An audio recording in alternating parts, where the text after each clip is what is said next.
Welcome into another episode of the Armchair Illini podcast. My name is Alex. I am the owner of Armchair Illini. Again, I'm back hosting. So I think I'm just going to stop saying again, I'm hosting. But welcome back into another episode. Today, we're just going to be previewing the Northwestern game with my good friend Robbie Nardini, and also go over the really nice Illinois win over Iowa today, over in Iowa City. The Illini won 75-69. Huge quad one victory. Illinois looked really, really good to start. They went out to a 29-11 run. Obviously, Iowa did what they do. They're a good team. They came back, made things interesting, but the Illini were poised, cool, calm, and collected in a very, very tough road environment. So we'll talk about that. Before I bring Robbie on, I do want to shout out our sponsor. It is Hamilton Walker Seafood and Spirits. Illini fans, we're super fired up to team up with Hamilton Walker Seafood and Spirits. It is the best dining experience in all of Champaign-Urbana. We're talking about prime steaks, fresh seafood, and a vibe that is perfect after a big Illini win.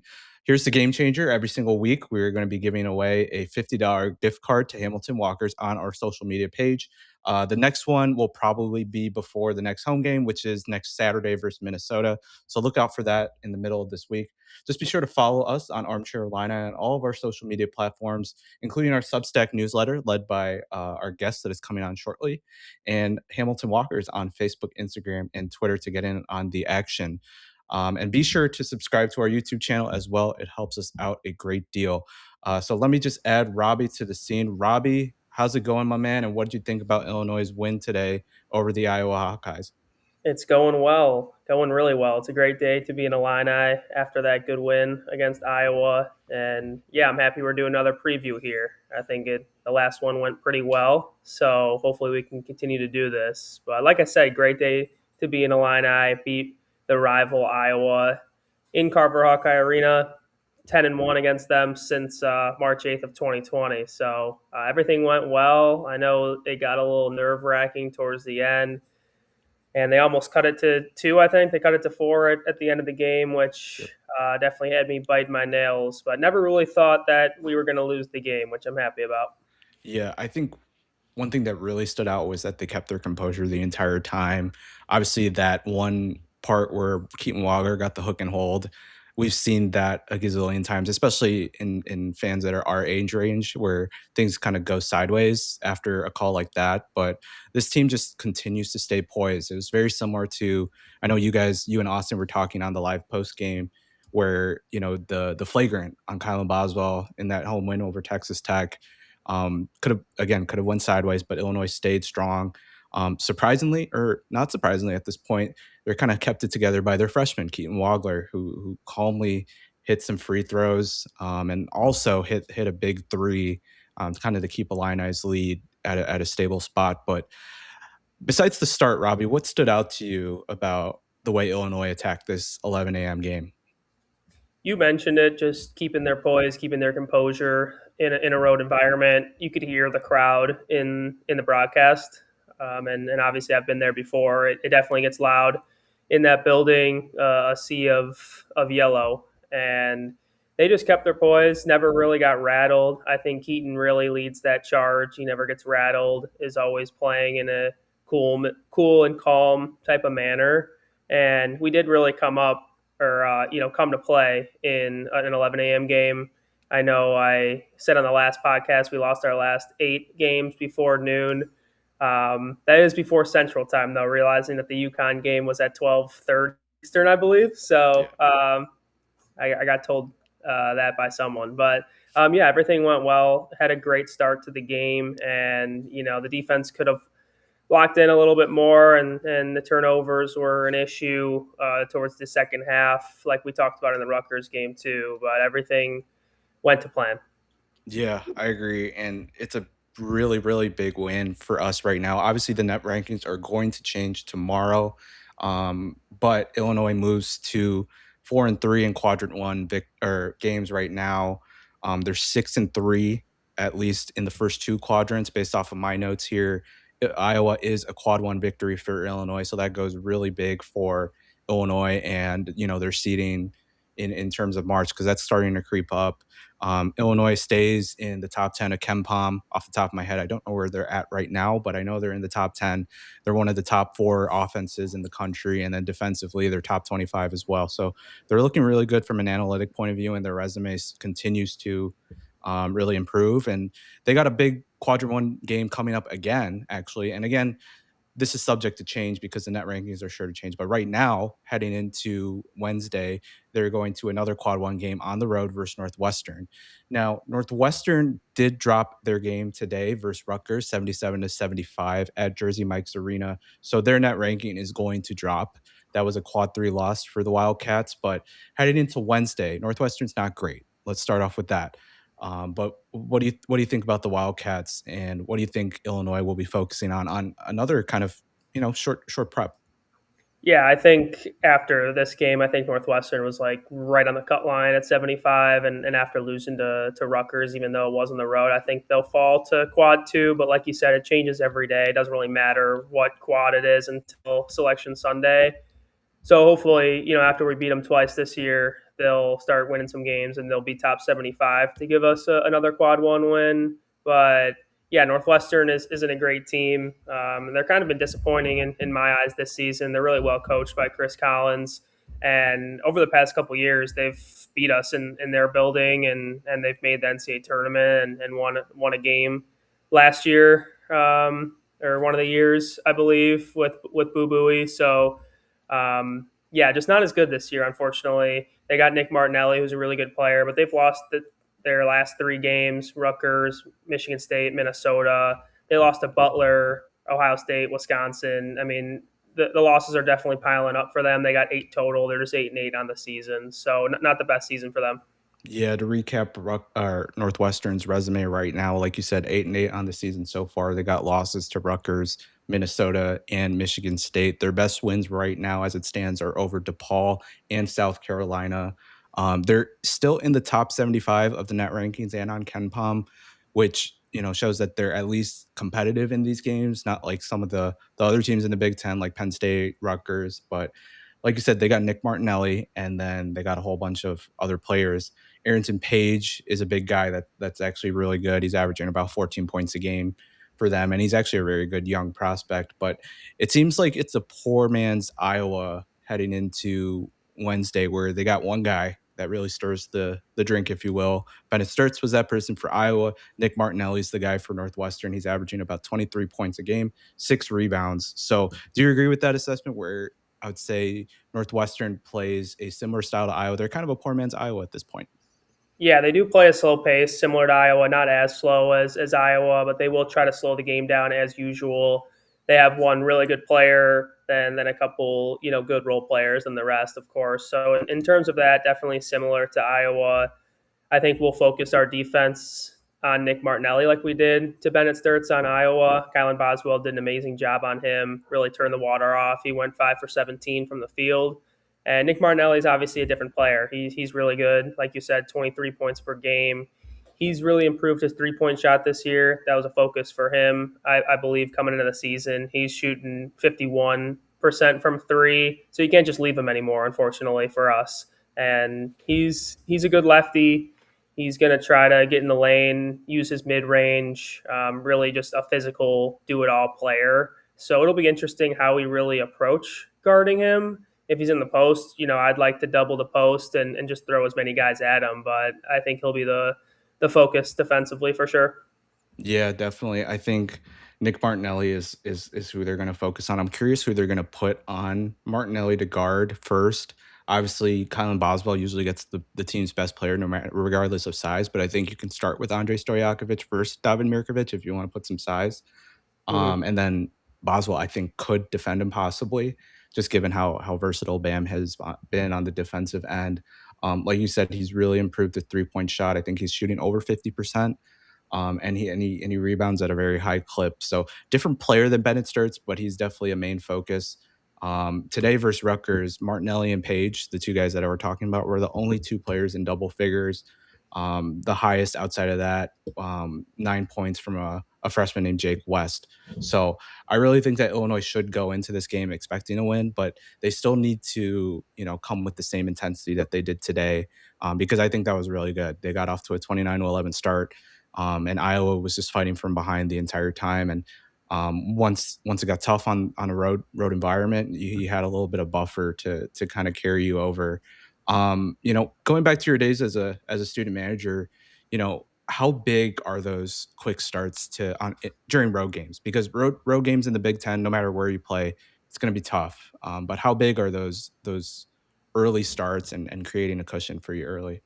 Yeah, yeah, very big on the road for sure. They'll obviously have all the momentum, even though there's going to be a lot of orange and at Northwestern. I'll be there as well, but especially at Iowa and other road games where it's not a majority of Illinois fans like Northwestern. It's important to get off to a good start just to get that momentum back. You're starting at a disadvantage with all the fans cheering for the other team, and you really just gain confidence. And teams like Iowa and Northwestern and those slower paced teams, it's hard for them to come back. They got to play at a pace that they're not used to. You saw Iowa running a little bit more in the game today. And, if you get an early lead against Northwestern, they're 0-5 in the Big Ten. They're going to lose confidence right away. It's a huge confidence boost and just vibes boost overall for the team to start off hot. Yeah, I agree. And I think this is a really big game for Illinois heading into the rest of the Big Ten conference race. Just looking at some of the other schedules right now, next we play Northwestern, obviously, and then Minnesota at home on Saturday. Looking at a team like Michigan State, also 4-1 the Big Ten, they will play Indiana, obviously at the Breslin Center, so it's a home game, and then they'll head west to play Washington and Oregon, which is never easy for any of these Big Ten teams. Kind of, the same way that UCLA, all those West Coast teams really struggle out here in the Midwest. And then Michigan heads out west for their West Coast swing. So we'll see how they do after a loss. Nebraska has a little bit of an easier schedule as well. They play Oregon, who has been struggling a lot, than Northwestern. So I think this is one of those games where you definitely need to have. It's another road game. It could possibly be a quad one victory for you that you can have, regardless of where it ends up in the net. So, well, going back to Iowa, I guess, what was the thing that you kept or that you came away most impressed with, if you will? Yeah, I think just talking in the Big Ten landscape overall, we're definitely back in the not that we were ever not in the hunt, but just after that Nebraska loss, you kind of thought to yourself, are we in the hunt for winning a Big Ten championship? And Illinois is fully back on that train. They're 4-1 in the Big Ten. They have 3 true road wins already. Penn State, I think if you count that as a road win, but Ohio State, Iowa, and those road wins go a long way. And you mentioned Nebraska and Michigan State and Michigan. They all have 0-1 losses. At the end of the day, they're going to lose 4 or 5 games. So you got a little buffer to drop some games when we go at Purdue, we go, at Nebraska or whatever it is. But I think just the win against Iowa, to answer your question, really just reconfirms this team is legit. They have a chance to win a Big Ten championship, and we can win hard road games. We were barely a favorite when the line closed. We opened up as a small underdog, so it's not like it was an easy game by any means. And I think Illinois did a really good job to come out ready and really prove they're a legitimate Big Ten title contender. Is there anything that you're hoping to see versus Northwestern, or you're thinking to yourself, I really hope that they showed this versus Northwestern?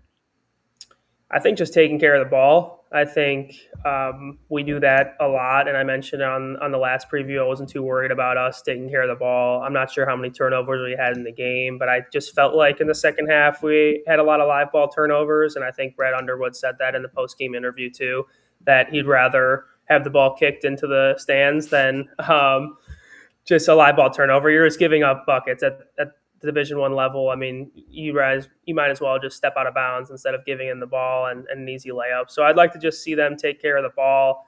Northwestern takes care of the ball really well. So I think they're number 1 nationally in turnover percentage on offense. So they're not going to turn the ball over. We can't be throwing the ball around the gym and have 10 turnovers in the first half and they have 1. So I'd like to see us kind of take care of the ball, be a little bit smarter with our decision making there. Yeah. One thing I also need to see, Obviously, a lot of people have been getting after Tommy, and I totally agree with what you were saying on the post game live. Is that he's settling into a different role? You know, they're not using him in the same exact way as they did last year with KJ. A lot of pick and pop, and then obviously they didn't really have a secondary playmaker. So then they had Avicic a lot at the top of the post using cutters. They're not doing that so much because they have such great, ball handling and shot creation with Wagler and with Boswell. I think he's taking a step up in his game in terms of that. And then they have Stojakovic who can get to the rim, and has a little bit more in his dribble penetration bag, so to speak, than Trey White did. Where I think Trey White needed a little bit more shot creation, and then you have David Mirkovic, who's shown that he can take that role as kind of that big man offensive initiator. So I think it's a different role for Tom, and he's still figuring it out, and he's still trying to pick his spots.